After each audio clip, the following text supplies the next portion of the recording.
이 시간에는 하나님 말씀 함께 봉독하도록 하겠습니다. 하나님 말씀 요한복음 1장 14절에서 18절 말씀 함께 교독하겠습니다. 제가 14절을 읽겠습니다. 말씀이 육신이 되어 우리 가운데 거하심에 우리가 그의 영광을 보니 아버지의 독생자의 영광이요 은혜와 진리가 충만하더라.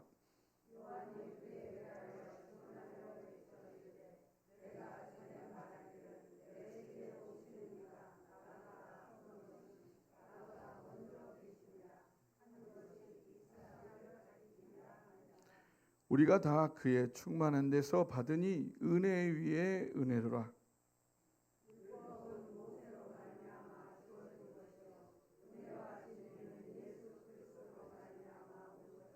함께 읽겠습니다. 본래 하나님을 본 사람이 없으되 아버지 품속에 있는 독생하신 하나님이 나타내셨느니라. 아멘. 자리에 앉으시고요. 영상 하나 보도록 하겠습니다.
됐습니다. 제가 설명이 필요할까요? 김기선 장로님 몇 년 전에 손녀 자전거 태우다가 다쳤죠? 저 할아버지랑 비슷하시네요. 예. 운동 열심히 하셔야 되겠죠? 네. 네. 저희 아버님도 매일 아침 일찍 일어나시면 날달걀을 하나 탁 깨서 드시고 우유를 하나 딱 드시고 그러셨어요. 80세가 넘으셔도 짐 자전거를 타고 다니시면서 가게에 필요한 물건을 이렇게 운반하셨죠. 아버님의 그 삶, 그 깊이를 제가 어렸을 때는 다 헤아릴 수가 없었어요. 청년을 지나고 아비가 되고 장년을 지나고 중년의 끝자락 지나가면서 이제서야 그 아버지의 깊은 사랑이 어떤 것이었는지 이제야 점차 짐작을 해가는 게 아닌가 싶습니다.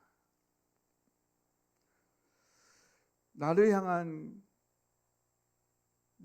사랑이 얼마나 그 아버님의 마음을 뛰게 하였었는지, 그 노쇠하신 몸에 다시 힘이 나게 하였고 다시 움직이게 하고 어떻게든 기운을 차리고 일어서시게 하고 그 인생의 고단함이 점점 나에게 깊어질수록 나이듦과 노쇠함이 얼마나 끔찍한 경험인지, 한번 지나가면 그것을 다시 돌이키기가 너무나도 힘든 그 방향이라는 것을 그걸 알면 알수록 그 방향마저도 역전시켰던 그 나를 향한 그 아버님의 그 사랑이 얼마나 대단한 것이었는지를 이제 와서야 비로소 짐작이나마 하게 되는 거죠. 근데 우리 하나님은요, 더욱 사랑 자체시고요, 영원토록 그 사랑의 지극함을 베풀어 오셨죠. 그런 하나님 사랑의 그 지극함이 어떠한지를 다 헤아린다는 게 과연 우리에게 가능하기나 한 일일까요? 그래도 요한복음 1장 1절부터 우리가 보자면 하나님은 사랑 자체이셨기에 처음부터 태초부터 그 사랑을 표현하고 나타내시는 분이었어요. 그래서 하나님 사랑의 표현인 그 말씀은 태초부터 하나님과 함께 계셨고 그 말씀은 하나님과 동일하셨죠. 그리고 사랑이신 하나님은 끊임없이 그 사랑을 드러내고 나타내고 표현하셔서 가만히 계시지를 않으시는 거죠. 끊임없이 표현하시는 거죠. 그래서 모든 이 만물을 하나도 빠짐없이 모두 다 빚어내셨어요. 그런 하나님의 관점으로 보자면요, 이 온 우주가 다 하나님 사랑의 표현인 거예요. 이 모든 것이 다 하나님 사랑의 표현이에요.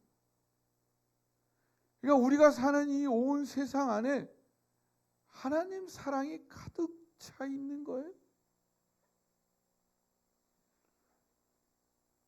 그러니까 우리를 창조하셔서 이 땅에 태어나시게 하신 하나님이 사랑이시고요, 내가 사는 모든 환경이 사랑으로 가득 차 있어요. 그렇다면 내가 행복하게 살아갈 모든 조건은 기본적으로 모두 완벽하게 갖추어져 있다는 거죠. 그게 성경이 증거하고 있는 사실이에요. 그런데도, 그러함에도 오늘 내가 행복하지 않다. 오늘 내가 행복하지 않다면요, 그 행복하지 않은 이유는 대체 어디에 있는 건가요? 하나님에게도 없고 나의 주어진 환경에도 그 이유가 없다면 내가 행복하지 않은 이유는 바로 나에게 있는 거예요. 행복과 불행의 이유가 다른 곳에 있는 게 아니라 바로 나의 내면에 있다는 것. 그건 오늘 내가 행복할 수 있는 겁니까? 없는 겁니까? 내가 행복할 수 있다는 겁니다. 할렐루야. 오늘 내가 나의 내면을 어떻게 하느냐, 나의 마음을 어떻게 하느냐, 거기에 나의 행복이 결정되도록 하나님이 이 모든 것을 맞추어 놓으셨다는 사실, 여러분 믿으시기 바랍니다. 오늘 내 삶에 이미 가득 차 있는 하나님의 사랑을 믿고 받아들여 누림으로 이미 나에게 허락하신 온갖 축복과 행복을 하나도 빠짐없이 받아 누리는 저와 여러분 되시기를 주님의 이름으로 축복합니다. 또한 하나님 사랑의 표현이신 하나님 말씀 안에는 생명이 있어요.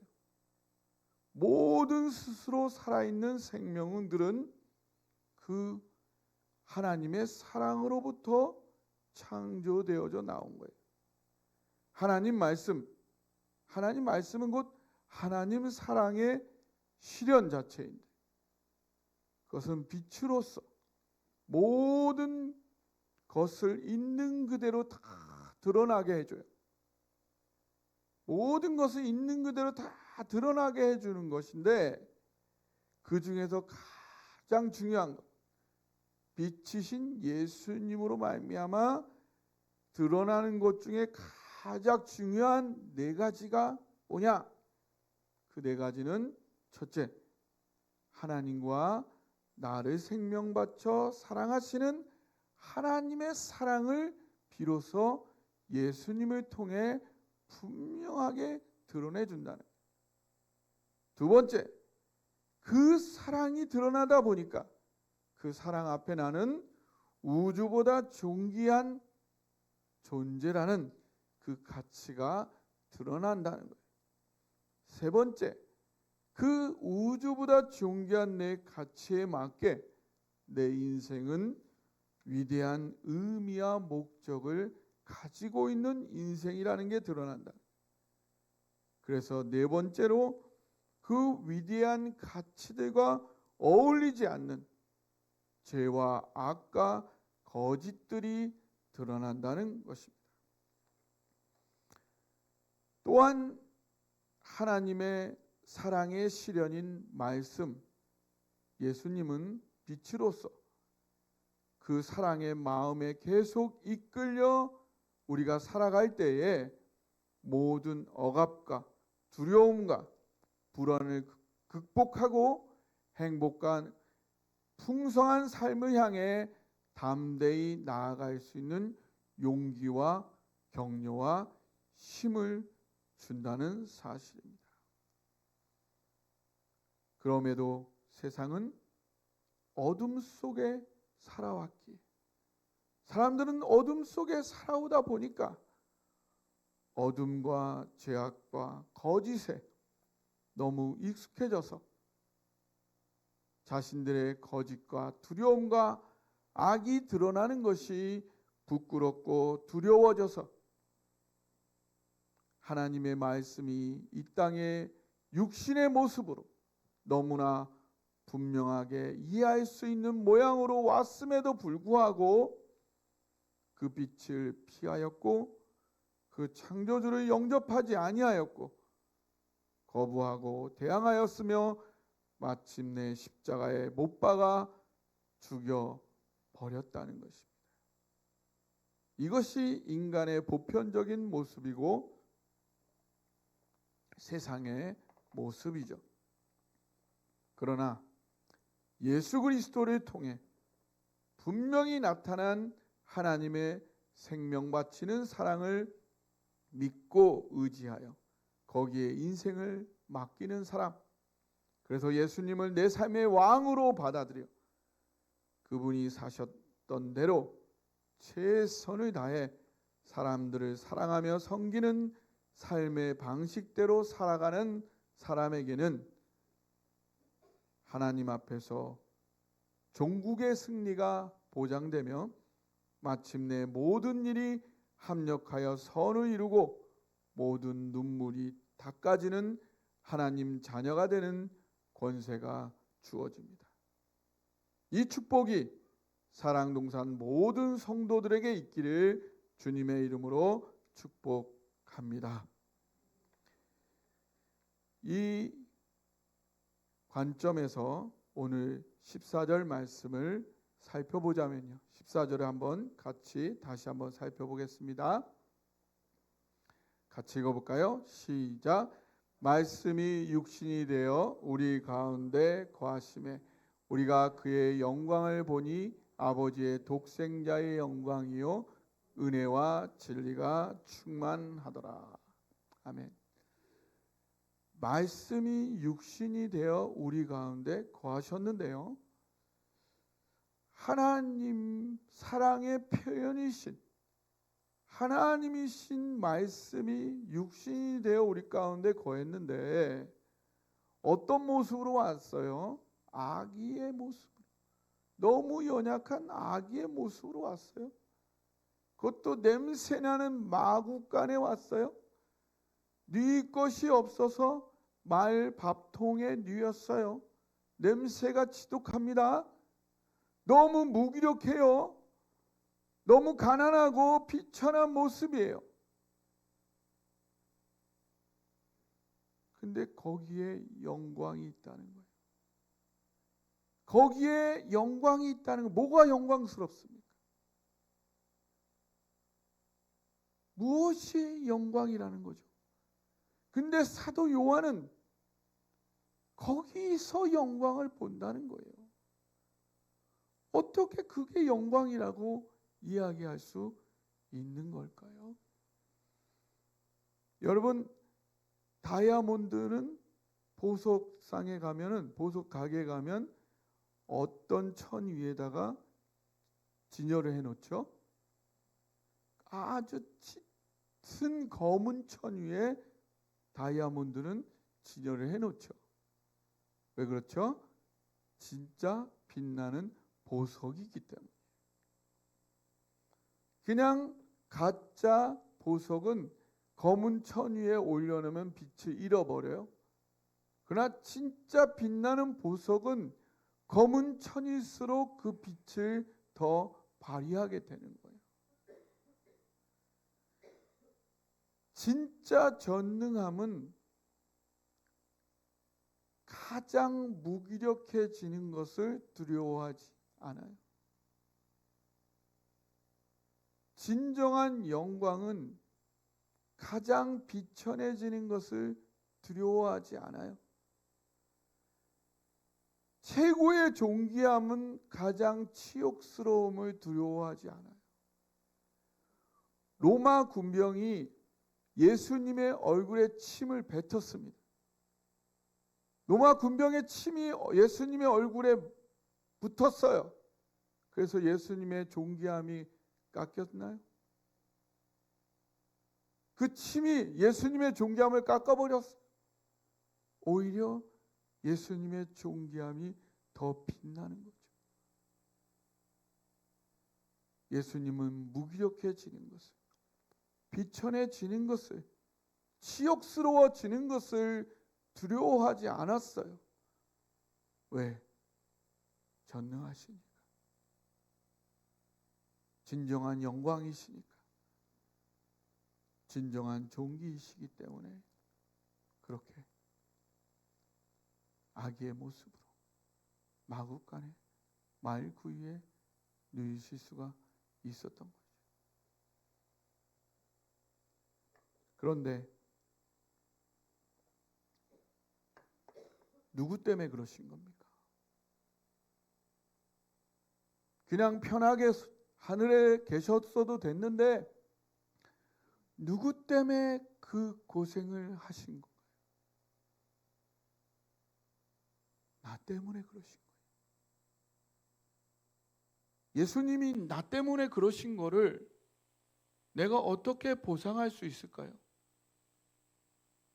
내가 한 1,000억 원을 드리면 예수님이 고생한 거를 갚아드릴 수 있을까요? 내 팔을 하나 잘라드리면 갚을 수 있을까요? 내 목을 잘라드리면 갚을 수 있을까요? 내가 한번 100번을 죽어드리면 갚아드릴 수 있을까요? 갚을 수가 없어요. 도저히 갚을 수가 없어요. 이 예수님이 나를 위해 베푸신 이 사랑은 거저 받는 수밖에는 받을 수 있는 길이 없어요. 그래서 은혜예요. 그래서 은혜인 거예요. 그래서 하나님께서 나를 생명 바쳐 사랑하신다는 이 망고불변의 진리, 영원 전부터 지금까지, 지금부터 영원까지 변하지 않는 진리, 하나님이 나를 생명 바쳐 사랑하신다. 이 내가 붙잡아야 될 가장 중요한 진리가 이 핏덩어리 아기, 말구에 뉘어있는 이 아기 몸에서부터 물컹물컹 영광과 은혜와 진리가 끊임없이 솟아나오는 거예요. 여러분, 그게 느껴지시나요? 사도 요한은 그 핏덩어리 아기 안에서 끊임없이 솟아나오고 있는 영광과 은혜와 주체할 수 없는 그 영광과 은혜와 진리를 느끼고 있는 거예요. 여러분도 그 영광과 은혜와 진리를 볼 수 있고 느낄 수 있고 누릴 수 있기를 주님의 이름으로 축원합니다. 그러면서 요한이 말합니다. 이분은 내 뒤에 오신 분이지 뭐다. 나보다 앞선, 나보다 뛰어나신 것은 나보다 먼저 계셨기 때문이다. 예, 요한은 친척이었죠. 예수님의 친척. 요게벳이 마리아의 친척이죠. 외간지 친간지 학자들이 여러 얘기가 있어요. 어쨌든 친척이었어요. 친척이었는데 요한이 먼저 태어났죠. 예, 태어났는데 육신적으로는 먼저 태어났지만 예수님이 더 탁월하고 뛰어난 것은 예수님이 먼저 계신 분이었다. 이건 뭐예요? 하나님이었다. 그렇기 때문에 이분이 나보다 더 뛰어난 분이다 라고 이야기를 하죠. 예. 그럼 16절에 보니까 은혜 위에 은혜다. 그 예수님의 충만한 데서 넘치는 충만한 은혜 위에 은혜다. 은혜가 그 위에 또 은혜고 그 위에 또 은혜고 막 이런 거예요. 하나님의 사랑은요, 우리의 구원으로 멈추지가 않아요. 많은 사람들이 우리가 있잖아요. 그런 거죠. 열쇠가 있으면 열쇠를 문을 열고 탁 들어온단 말이에요. 문을 열고 들어왔어요. 들어오면은 왜 들어온 거예요? 문을 열고 들어왔어요. 방에. 왜 들어온 거예요? 들어오면 앉기도 하고 책도 보고 차도 마시고 그 방의 여러 가지 것들을 다 이용하려고 열쇠를 열고 들어온 거잖아요. 근데 많은 사람들이, 우리 그리스도인들이, 기독교인들이 문을 열고 들어와 가지고 그냥 거기 서 있어. 예수님 믿고 들어와 가지고. 지난번에 우리 그 선물 우리 영상 봤죠? 많은 사람들 그 묶인 상태로 열쇠 쓰지도 않고 있는 사람도 많고, 어떤 사람은 또 열쇠는 써가지고 문을 열고 들어왔는데 거기 다 서 있어요.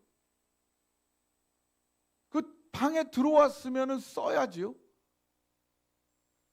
써야 되는데, 그러니까 은혜는 구원받은 걸로 끝난 게 아니라. 그 요한복음 10장 10절에 예수님 뭐라고 하셨어요? 같이 읽어볼까요? 시작. 내가 온 것은 양으로 생명을 얻게 하고 더 풍성히 얻게 하려는 것이다. 아멘. 예, 예수님이 기꺼이 말 구육간에 구유의 작은 핏덩어리 아기의 몸뚱아리 속으로 들어온 것만이 갚을 수 없는 은혜가 아니죠. 예수님의 모든 이 땅에서의 수고와 애씀, 그걸 여러분 갚을 수가 있어요? 그걸 어떻게 갚아요? 어떻게 그걸 돈으로 보상할 수가 있습니까? 예수님의 모든 가르침, 골고다 언덕의 모든 그 순간순간의 고난 하나, 예수님 가시관 쓰셔서 피 흘린 그 하나님이 나를 위해 피 흘린 그 고통, 그걸 어떻게 갚을 수가 있습니까? 갚을 수 없어요. 갚을 수 없는 은혜예요. 예수님이 십자가에서 받으신 그 1초 1초의 그 순간순간의 고난, 평생 동안 내가 도저히 갚을 수 없는 은혜와 은혜와 은혜예요.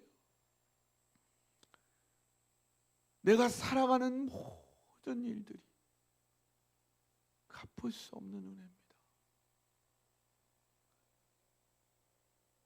나에게 베풀어 주신 모든 것들이요, 나의 가족들이요, 나의 가족들, 내가 받을 자격이 있을까요? 저는 저의 자녀들이 제가 자녀들을 위해 수고하는 줄 알았어요. 어느 날 묵상을 하다 보니까 아니더라고요. 어떤 분이 그러시더라고요. 어떤 그 가정사역 하시는 분들이, 모든 교육은요 다 교육 전문가들이 하는 거예요. 모든 교육은 다 교육 전문가들이 하는 거더라고요. 다 몇 년은 공부한 전문가들이 하는 거예요. 그죠? 그 한 4년, 6년 이렇게 오랜 공부를 해야지만 교육을 할 수가 있어요. 근데 가정교육만 비전문가들이, 다 우리 비전문가들로 가정교육 했죠. 그 교육을 하도록 하나님이 나에게 허락하신 거더라고요. 그래서 생각해 보니까 하나님이 우주보다 귀한 광은이 하나를 저한테 맡길 때 얼마나 살떨리셨을까. 그런 하나님 관점으로 보니까, 나한테 쟤네들을 맡길 때 얼마나 살떨리셨을까. 나 하나 인간 만들려고 쟤네들, 우주보다 귀한 애들을 하나님이 나한테 맡길 때 얼마나 살떨리셨을까. 쟤네들 나한테 맡긴 게, 쟤네들을 양육할 기회를 주신 것이 은혜구나. 그게 은혜라는 생각이 들었어요. 그게 은혜구나.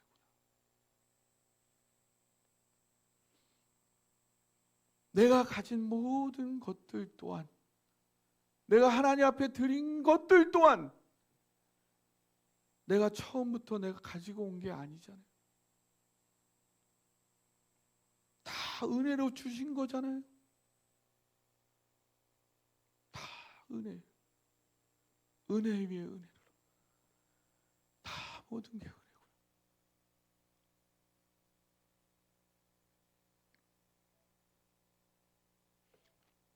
그 은혜에 점점 장격할 때에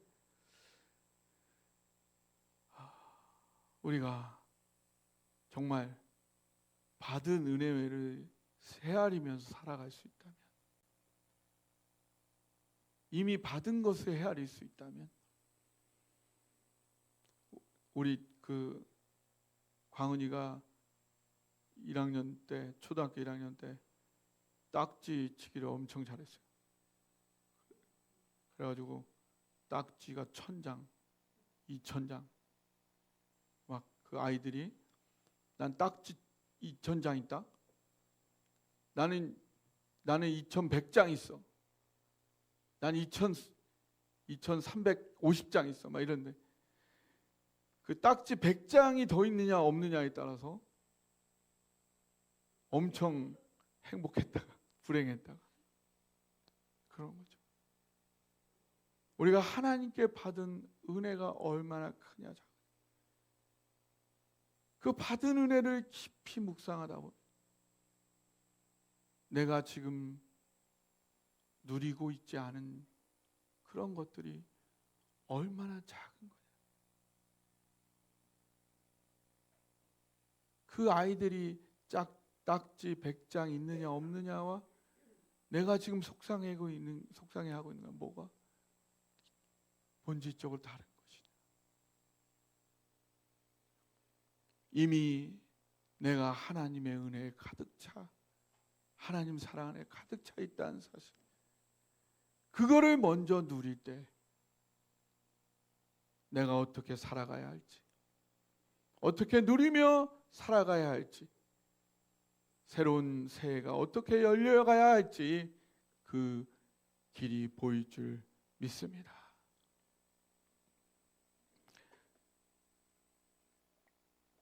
17절 말씀 함께 같이 읽어보겠습니다.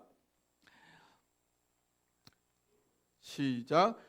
율법은 모세로 말미암아 주신 것이요 은혜와 진리는 예수 그리스도로 말미암아 온 것이라. 그렇게 보았더니 예수님이 우리에게 주신 것은 은혜와 진리에 의한 것이다. 그동안 유대인들이 지켜왔던 이 율법은 모세에 의해서 시작이 되었는데, 근데 이 율법과 예수님의 은혜와 진리는 전혀 다른 것이 아니라 서로 연결되어 있다. 뭐로 연결되어 있을까요? 뭐로 연결되어 있냐면 사랑으로 연결되어 있다. 사랑으로 어떻게 연결되어 있느냐? 마태복음 22장 37절에서 40절 한번 같이 읽어볼까요? 같이 읽어보겠습니다. 같이 읽어보세요. 시작. 예수께서 가라사대 내 마음을 다하고 목숨을 다하고 뜻을 다하여 주 너의 하나님을 사랑하라 하셨으니 이것이 크고 첫째 되는 계명이요 둘째는 그와 같으니 내 이웃을 내 몸과 같이 사랑하라 하셨으니 이 두 계명이 온 율법과 선지자의 강령이니라. 예수님의 말씀이에요. 모든 율법을 하나로 뭉쳐보니까 그게 사랑이라. 그것을 그 당시의 사람들에게 율법으로 주셨다는 거예요. 물론 이는 이로 복수하고 저 사람이 나의 이를 빼면 너도 저 사람의 이를 빼고 저 사람이 너의 눈을 빼면 너도 저 사람의 눈을 빼라. 너무 잔인한 율법인데요.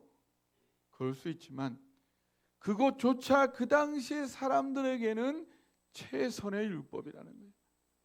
원래 자연 그대로의 사람들은 저 사람이 내 눈을 빼면 어떻게 하고 싶어요? 눈만 빼는 게 아니라, 한쪽 눈만 빼는 게 아니라 두 눈 다 뽑고 싶고, 아니면 그 사람 죽여버리고 싶은데 그 당시의 사람들에게는 한 눈만 빼라. 그것이 그 당시의 사람들에게는 최선의 율법이었고 사랑이었다. 하지만 한 사람을 사랑한다는 것을 글로 다 표현할 수는 없다는 것이죠. 저를 사랑하는 법, 노명수를 사랑하는 법이 나왔어요. 책으로 나왔어요. 10권으로 나왔어요. 한 권당 1000페이지예요. 10,000페이지. 10,000페이지에 노명수를 사랑하는 법 다 담을 수 있을까요? 다 담을 수 있어요? 10,000페이지에 다 담을 수가 없습니다. 저는 그렇게 복잡한 사람이에요. 한 사람을 사랑하는 법도 책으로, 아무리 많은 책으로도 다 담을 수가 없어요. 글로 다 표현할 수가 없는 거죠. 율법으로는 다 담을 수가 없어요. 그런 글자의 한계를 예수님께서 이 땅에 오셔서 실제로 살아주심으로, 삶으로 살아줌으로 율법을 완성해 주셨죠. 그래서 예수님께서 마태복음 5장 17절에 내가 율법이나 선지자를 폐하러 온 줄로 생각하지 말라. 폐하러 온 것이 아니요 완전하게 하려 함이라 하셨어요. 바울도 로마서 13장 8절에서부터 말했어요. 피차 사랑의 빛 외에는 아무에게든지 아무 빛도 지지 말라.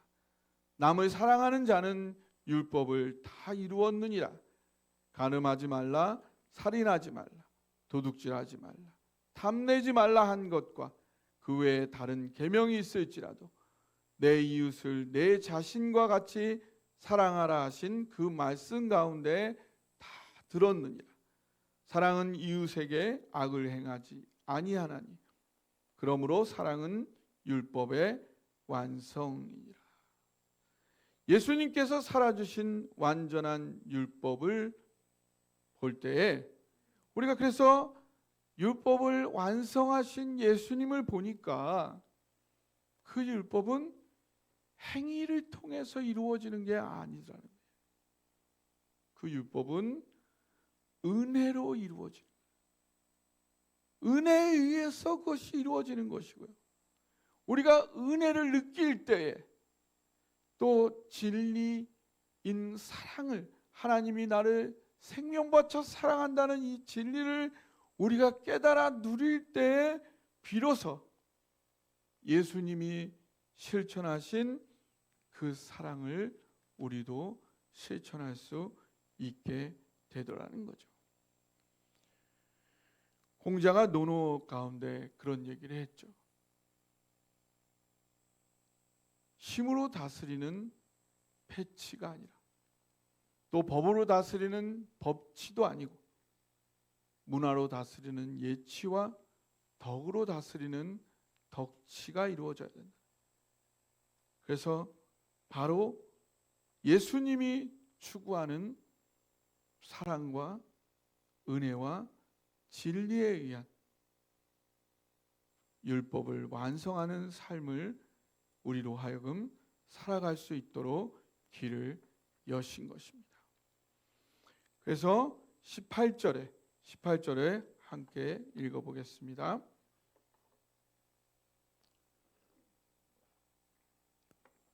시작. 본래 하나님을 본 사람이 없으되 아버지 품속에 있는 독생하신 하나님이 나타내셨느니라. 아멘. 여기 보니까요, 하나님을 본 사람이 없어요. 그죠? 하나님을 본 사람이 있어요, 없어요? 없다. 왜일까요? 왜 하나님을 본 사람이 없을까요? 이유는 하나님은 인간의 감각에 들어오는 물질이 아니시라는 거예요. 하나님은 인간의 감각에 들어오는 물질이 아니에요. 하나님이 인간의 감각에 들어오는 물질이려면 시공의 제한을 받는 분이에요. 하나님은 시공의 제한을 받지 않는 영이시기 때문에 인간의 감각에 들어올 수가 없죠. 그래서 하나님을 보았다 또는 오감을 통해 하나님을 경험했다. 하나님의 음성을 들었다. 하나님 냄새를 맡았다. 이 말은 이 말씀에 의하면 사실이 아닌 겁니다. 그것은 다른 경험인 거예요. 이 말씀에 의하면 사실이 아닌 것입니다. 그러나 하나님은 영이시기 때문에 하나님의 진정한 알맹이, 하나님의 진정한 본질은 영이고 마음인 거예요. 그 마음은 이 말씀에 의하면 어떠한지 분명하고 명확하게 우리에게 이 땅에 나타났어요. 누구를 통해서요? 누구를 통해서? 예수님을 통해서 나타났어요. 그래서 예수님을 통해 나타난 하나님의 알맹이, 하나님의 중심, 그건 뭐예요? 그 내용이 뭐예요? 나를 생명 바쳐 사랑하신다. 할렐루야. 그래서 예수님을 통해 나타난 하나님의 중심, 나를 생명 바쳐 사랑하신다는 이 하나님의 마음을 깨달은 사람은 이 우주의 가장 중요한 본질적인 진리를 깨달은 거예요. 그것은 어떤 선지자, 어떤 천사, 어떤 성각자, 어떤 성인보다도 더 깊은 깨달음을 얻은 거죠. 그걸 깨달은 거예요. 그럼 이 깨달음을 얻은 자로서 우리는 어떻게 살아야 하겠습니까? 낮고 천한 육신의 모습으로 이 땅에 오신 예수 그리스도 안에, 말구육간에, 마구간 안에, 말구유에 누이신 예수님 안에서 많은 사람들은 그 모습 속에서 비천함과 가난함과 무기력함을 보지만 오히려 그 속에서 진정한 영광을 보고 거기서 갚을 수 없는 은혜를 보고 나를 위해 생명 바치는 변하지 않는 하나님의 사랑을, 무한한 사랑을 보는 자, 그것을 볼 수 있는 자, 그것을 보는 자는 그 영광과 은혜와 진리를 위해 살게 되는 거죠. 그것을 위해 산다는 것, 그것은 무엇을, 어떤 삶을 살아가는 걸까요?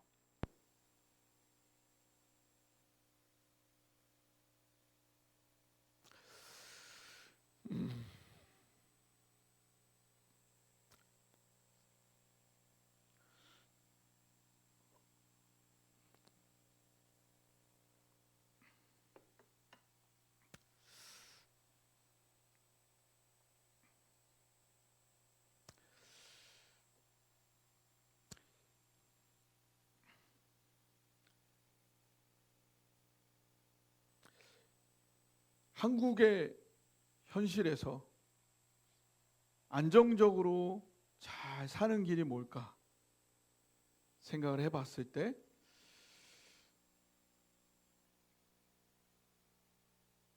그것은 부동산이 아닐까 생각을 해봤어요.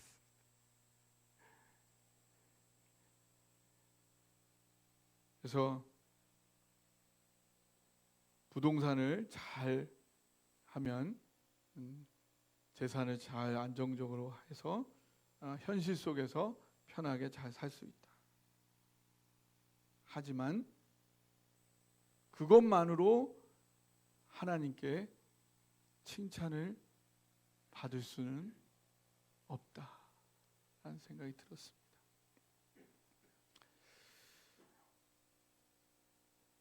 또한 현실에서 승리를 못하더라도 역사 속에서 승리할 수 있는, 오랜 기간 동안 내 살아갔던 삶이 계속해서 영향력을 발휘할 수 있는 길은 안정된 조직을 잘 세우는 길이 아닐까라는 생각을 해봤습니다. 그럴 수 있겠죠. 그러나 그것 또한 하나님께 칭찬받는 일과는 다른 길이라 생각했습니다. 하나님께 칭찬받는 일이 뭘까? 마지막에 하나님 앞에 가서 칭찬받는 일은 뭘까? 그것은 사람을 세우는 일이더라고요. 사람을 세우는 일은 참 마음이 아픈 일이더라고요. 그리고 굉장히 불안정한 일이에요. 왜냐하면 강요할 수 없는 일이니까요. 강요해서도 안 되는 일이죠. 하나님은 힘과 강제로 통치하시지 않으니까요. 이대현 사장님이 그러시더라고요. 교회 전도사 일을 하다가 사장 일을 하니까 너무 쉽더래요. 교회에서는 돈 안 주고 사람을 하니까, 돈 주고 일을 하니까 너무 쉽더래요.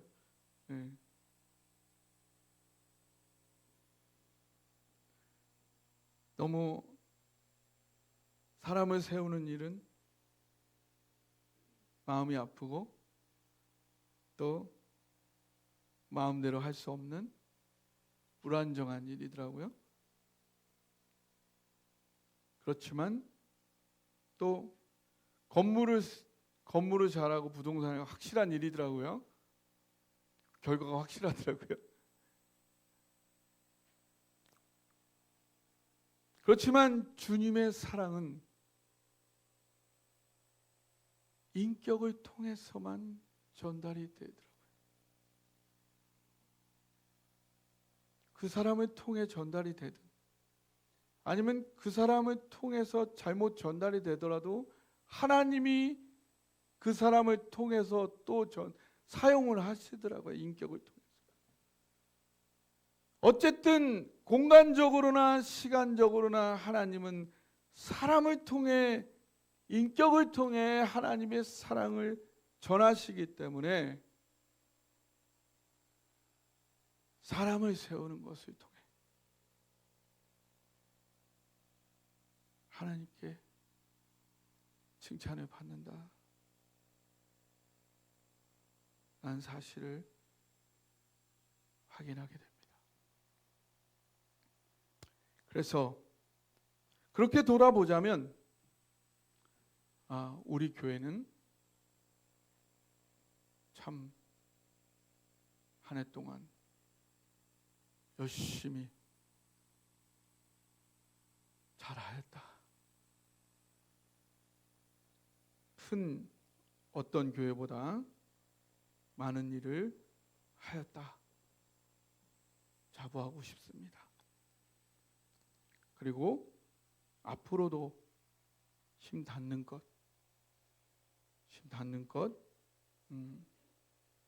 사람을 세우는 일, 영혼을 세우는 일, 그래서 주님의 사랑을 전하는 일, 그 일을 최대한 하기를 소망합니다.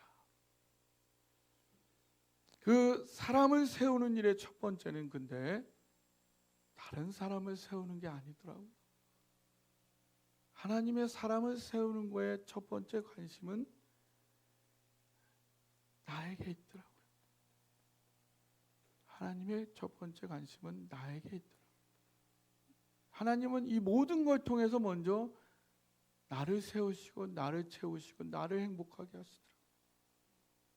그리고 그 이후에 그걸 통해서 자연스럽게 내 앞에 있는 한 영혼을 세우는 거에 집중하기를 원하시더라고요. 네. 그렇게 이번 한 해를 하나님 앞에 감사하면서 또 새로운 한 해 동안 그렇게 하나님의 주신 은혜에 감사하며 그렇게 살기를 소망하는 저와 여러분 되시기를 주님의 이름으로 축원합니다. 네, 오늘 이 말씀 붙잡고 하나님 앞에 기도하기를 원합니다. 기도하겠습니다.